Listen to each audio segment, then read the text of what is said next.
За тэгш өнцгтийн өргөнийг 2 метрээр ихсгэж, уртыг нь бол 4 метрээр багасгахад квадрат болж байв гэж байна, тэ.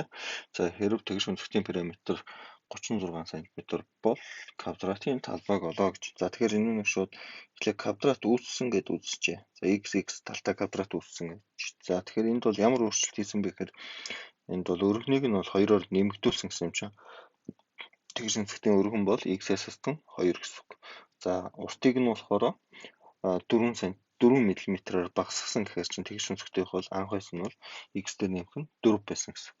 За эндээсээ периметр болчихно. За периметрийг олохдоо бид нар бол 2-ыг өрчих нь урт дээр нэмэх нь өргөн гэсэн юм томьёог ороод олдог. За тэгэхээр 2-ыг өрчих нь 2x дээр нэмэх нь 2 тэнцүү 36 буюу за 2x дээр нэмэх нь 2 нь бол 18 2x тэнцүү 16 x тэнцүү 8 гэсэн арга гарах нэ. За эндээс бол бид нар тэгш квадратын талбайг олох хэрэгтэй. Тэгэхээр квадратын талбай бол 8-ыг өрчих нь 8 буюу 64 м квадрат болох нэ.